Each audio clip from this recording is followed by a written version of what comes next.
I still haven't decided my last between the top two. Okay. So this is going to be... It's more between 2 and 3. Oh, really? Hi everyone and welcome to my channel. I'm Simon of Savageries and it is time for me and my mum to bite the bullet and talk about the Women's Prize shortlist in order of our favourites leading up to what we predict will be the winner. I still haven't quite decided between a couple and neither have you. Not really, and it's almost impossible. Like last year I could do it. This year You struggled a little bit last year. Yeah, but not to the element that I'm struggling with this. So it's almost like it's one of those videos. Don't want to do it. Don't want to choose. Well, no, it's weird because it's one of those videos that I've been most excited about as filming, but also dreading filming. Yeah. So we just need to rip the plaster off and get on with it, frankly. I do really. So, ladies first. My sixth favourite was Weather by Jenny Offill. Because I just struggled with it personally. I think I've sort of said that before. I heard her interviewed, and she's a really intelligent, really thoughtful, interesting woman. But there was something about this novel that just kind of, I just couldn't empathise, sympathise. It's obviously a weakness in me, I don't know. It just didn't, I didn't feel invested in it personally, but I can see that it's a really clever novel and I think I'm probably missing something. Right, well my sixth one is Dominicana by Angie Cruz, because I just couldn't quite gel with this. And I know you really, really loved it because we talked about it when we were doing our long list of shortlist video, which I'll link down below in case anyone hasn't had enough Women's Prize content from me and my mother. But I found this, I felt like I was reading a screenplay. Okay. Without getting the extra life that I wanted. Okay. I didn't feel necessarily very invested in our main character, who I should say is a young girl who is, she gets married very, very young, moves from Mexico to New York and is there to kind of raise money for her family, and the man that she marries is not a particularly nice man. It's quite a difficult relationship they have. And I shall say no more than that, because one thing that annoyed me actually about this was that the blurb gives way more away than it should before I'd read it. So I never read the blurb. Well, I don't normally, but for some reason, because I was just feeling nosy that particular day, I did. And so that was a bit of a disappointment for me. But I found it very... I felt it was a little bit calculated in how it fit into certain parts of history as well. I felt like, oh, how funny that they're just at the road where this big historic, you know what I mean? I didn't find that at all. Am I allowed to pull out my next one? Oh, is it this one by any chance? Oh, that's interesting. So it was my fifth choice in the end. But Snap! But I loved that whole idea of her being isolated in this sort of tenement building, looking down on a world that she wasn't really able to participate in. Right. And I thought that the way her isolation and, the way her isolation was depicted, I thought was fantastic. I really enjoyed reading this novel. I didn't particularly. I did really enjoy it. No, I didn't. That's not fair. I didn't not enjoy it, but I was just a bit. The comings and goings in the flat and the relationship between the two of them, and him being able to go into this outside world and her. Well, also how that outside world comes to her in a way I won't spoil. Yeah. And I like that moment, but I just felt, I don't know, I felt a little bit like I'd sort of seen it before. Right. And yet at the same time, it's quite different from anything I've read before. So I don't know. It's just a bit like you as Weather. This is just a book that just didn't quite chime with me for whatever reason. And I really wanted it to. And I think sometimes when you really want to love a book, you end up fighting it even more because you're like, well, I will love you and I will love you. And then you get really, really stressed about it. So yeah, so that was my sixth, which actually I'm going to go to my fifth then, because my fifth was Weather by Jenny Offill. I'm a big fan of her writing. I absolutely loved the Department of Speculation. I thought that was fantastic. This, I think, is really clever in the sense that it looks at the climate crisis. Well, and anxiety. And anxiety, and which actually, considering this was written before the pandemic, the way she looks at anxiety and how we're all affected by it now is really quite powerful. But again, I think like you, there was just an element where I 100% on board with it. And I think I don't have to like my characters, but I have to be rooting for them in some sense. And the fact that this woman is going through all the crises in her life, and I was like, oh, right, okay. It wasn't like, oh, I'm so worried for, I don't know. So this just again, but I have a feeling this could win. Right. And I don't know why, but I keep thinking, I just think it's a very timely novel. Yeah. She does that thing that I love vignette style writing. And I love that. And there was some bits that did really make me cackle, but also bits that I empathised with. So yeah, I like the fact her husband's a bit, but that's the thing, I think I felt like her husband is just a bit like, huh? Sometimes, if you know what I mean. So there we go. Right, ladies first, your number 4. Okay, now it gets harder and harder and harder, but number 4 for me, I think, and I keep changing my mind all the time. Snap! Oh my word! But we can actually kill each other with these. But I need to preface this though, don't I? Because I have to preface that I haven't read this yet. Now, the reason I've not done that is because I'm judging a prize for historical fiction. I don't think it's fair to read this whilst I'm rereading those. I just think to compare anyone to Hilary Mantel is quite tough, which we know from the discussions that have come from this shortlist alone. But I have read Wolf Hall and I have read some of Bring Up the Bodies, and I do think she is a master of writing. I just wanted to say that before anyone calls me out on it, because I'm happy to call myself out on that one. And this is fun. It's not work. We do this because we want to. I love the character of Thomas Cromwell. I just think it's complete and utter genius the way that she writes him, and the way that you get to know him inside out, upside down, back to front, and the way that there are elements of him where you feel empathetic and elements of him that are hard and cold and difficult to understand. And I love this particular part of the trilogy. Historically, I found really interesting, because I think, you know, Anne Boleyn and the earlier sort of wives, we tend to know more about. Oh, particularly Anne Boleyn. But this focuses on some of the middle lives of Henry VIII, if that's the right way of putting it. And you know, and it's a fascinating period of history. I defy anybody. You know, I was obsessed with the Tudors when I was a my second favourite period in history. Yeah. So I think, you know, I'd defy anybody not to find this fascinating, and it's the detail she goes into without. It is still a novel, even though it's also probably a brilliant textbook for that period of history. I mean, she is, well, she's phenomenal. Yeah, she's a phenomenal writing force. Sorry, for those of you who might be able to hear, Oscar's shouting at the door because he's not allowed in.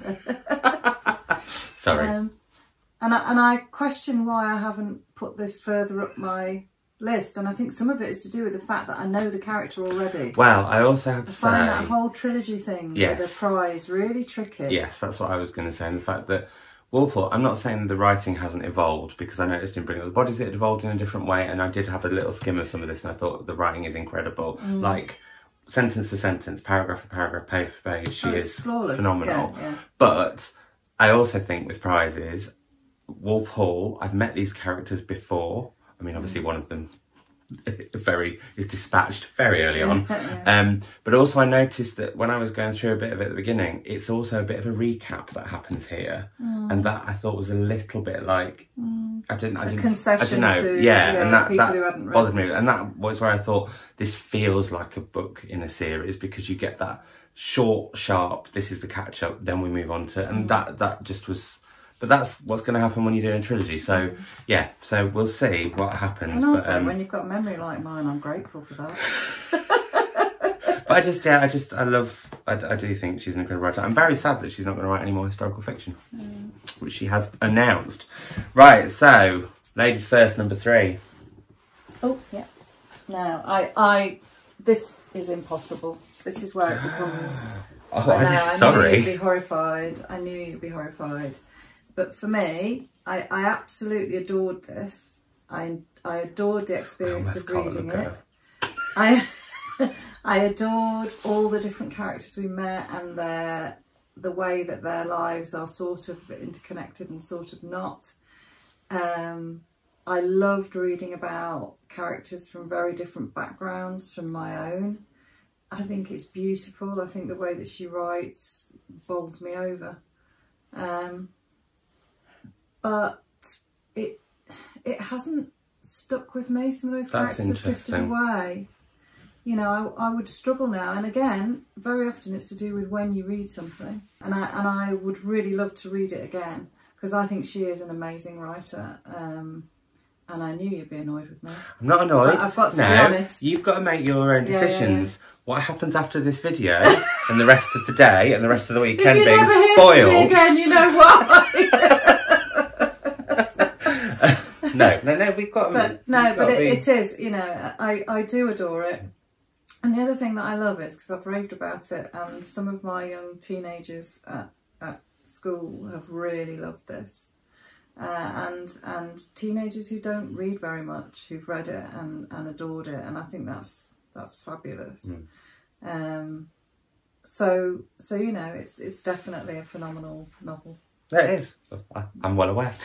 So my number 3 is 1,000 Ships by Natalie Haynes. I adore Natalie. I just think this is everything that I've probably wanted in a classical myth retelling that I've never had before. Yeah. I think the way she actually writes the whole of the Trojan War before, during, after, through just the women's voices, like is promised on the cover.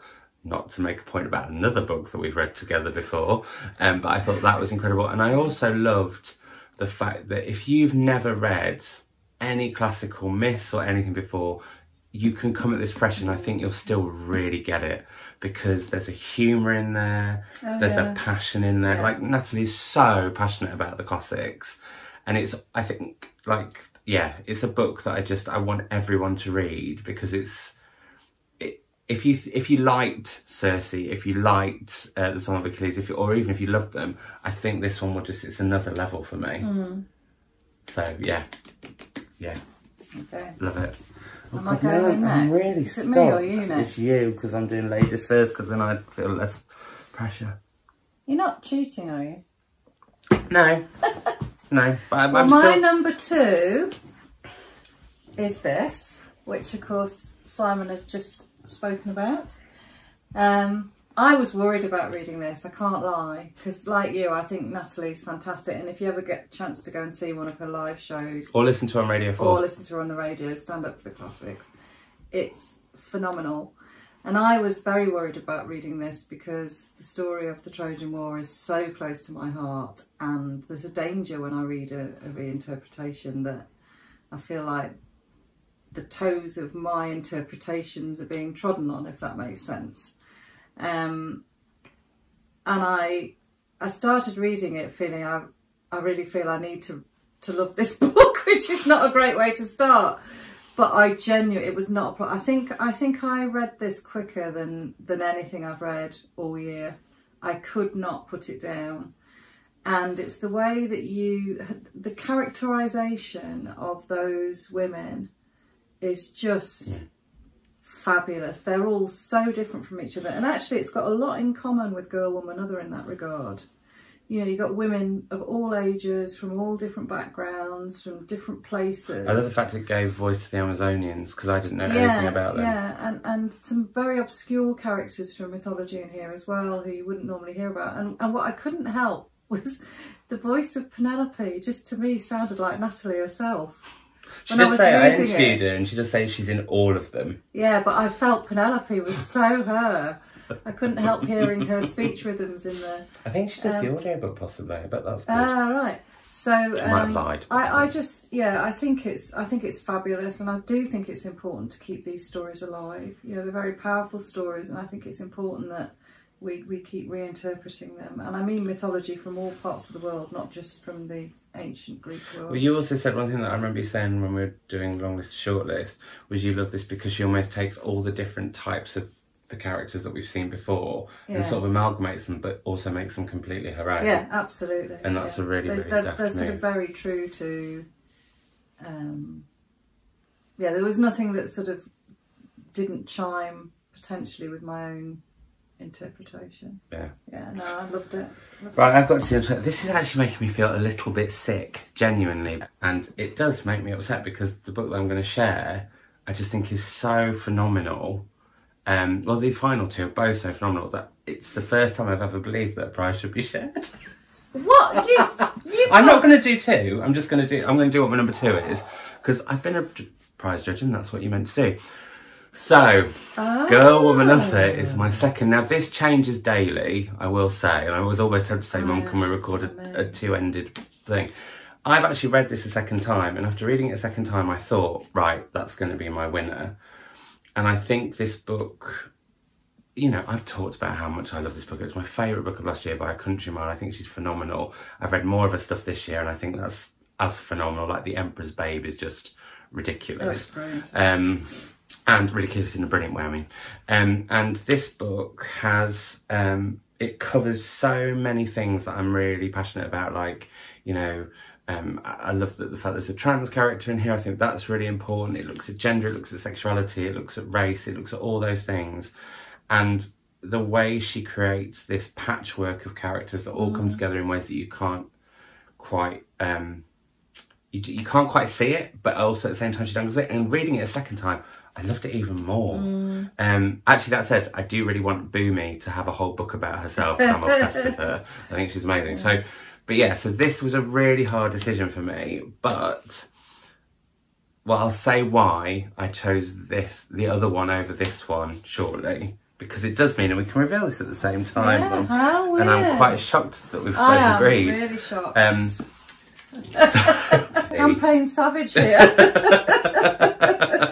But so just to, if I can, sorry not to do ladies first on this final one, but the reason why this came second to this one before, I have never cried over a book like this, and every time I talk about it, every time I talk about Girl, Woman, Other, it's with passion and this, you've got to read it, you've got to read it, or change the way you think to it.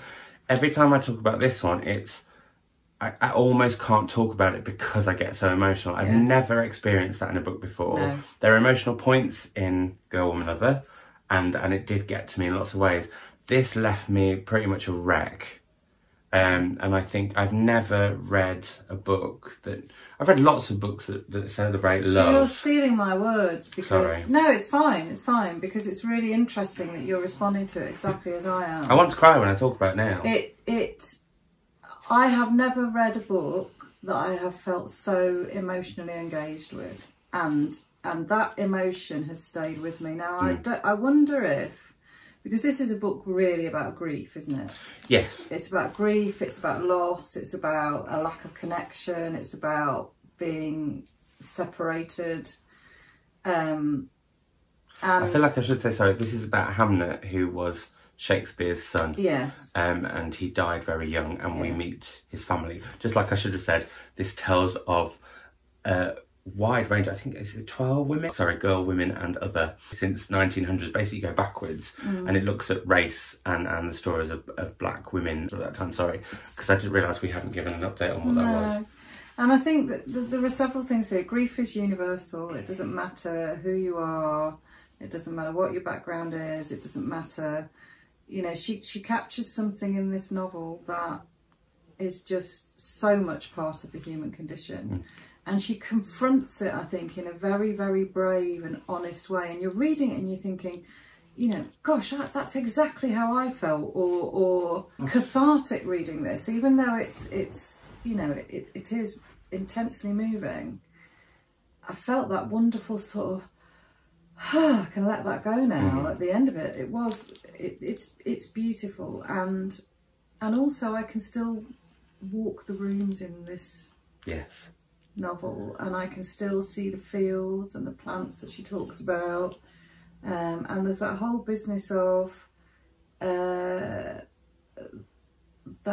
business of women again being other in the past, and how a woman who is a little bit unusual and a little bit different is treated by society. That's also in here as well. Yeah.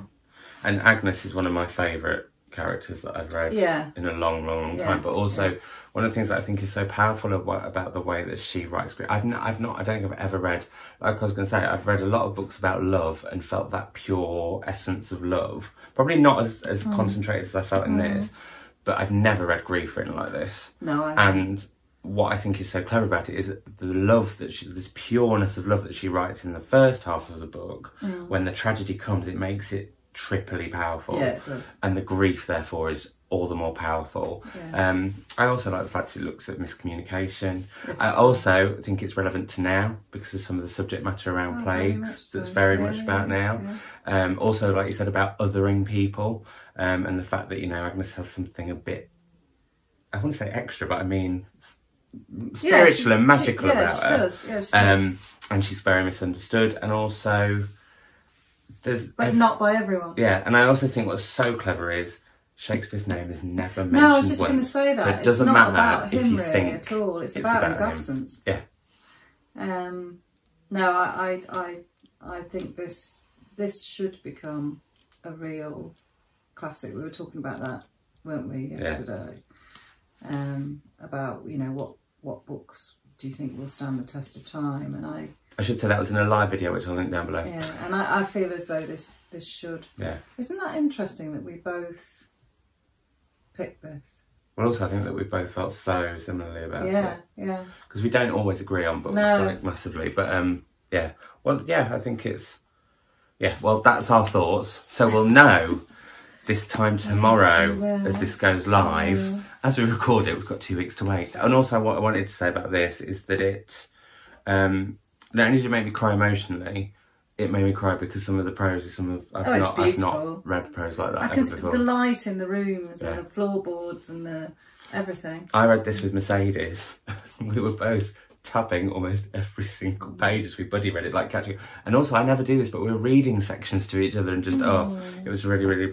So that was extra special too. But yeah, so that's our choice. Do you predict that will be the winner, or do you think something else might win? Well, I'm not very good at. Obviously, we'll be delighted. I think I was a bit more successful than you in terms of choosing the ones that would be on the shortlist. Oh, interesting. Well, no, I think we're about equal. 4 of them. I think you got 3 and I got 4. I know it's only a little bit. She's clocked that. But I just, like I've said all along, I don't know how they're going to do it, because I think, particularly those last 4. How do you? I've got a weird feeling in my gut about whether, and I don't know why. But that said, obviously I'd be thrilled if Bernardine wins. But like, I think Hamnet is, you know, I think Go Another is a masterpiece. I think Hamnet is a masterpiece, and that's why for me this has been probably one of the internally horrible videos that I've had to ever record because, and yet, like we said earlier, we're doing it for fun. And I feel like I've tortured myself for the last 24 minutes. But anyway, so that's it for us on the Women's Prize 2020 videos. Do you want to do the long list again next year, Louise? I would love to. So we'll definitely do it again next year. I will cry if we can't do it again. It gives me so much pleasure, this. And it's because I feel like the Women's Prize is so reliable in choosing books for the right reasons. I think, you know, as I've said, every single one of these is fantastic. So I don't ever feel like my time's being wasted. No. But also, if you're feeling, oh no, Simon and Louise are going now until whenever, next April potentially, or March is when they... I'm going somewhere. On my videos, I mean. There are going to be some more videos of us talking about all of the previous winners. And then in the autumn, we're going to do our top 5 favourite Women's Prize winners, because obviously we'll know which one of these has won by then. So there we go. Hopefully you stuck through the entirety of that, or maybe you just skipped to find out which one we picked as a winner. But either way, thank you very much for watching. Thanks for reading all of these with me, Mum, again. Oh no, thank you for giving me the incentive. I just love it. Which is good, we can't be at the party. But 2021, things to look forward to. So until our next video together, it's bye from Mum. Goodbye. And until my next video, it's bye from me. Bye.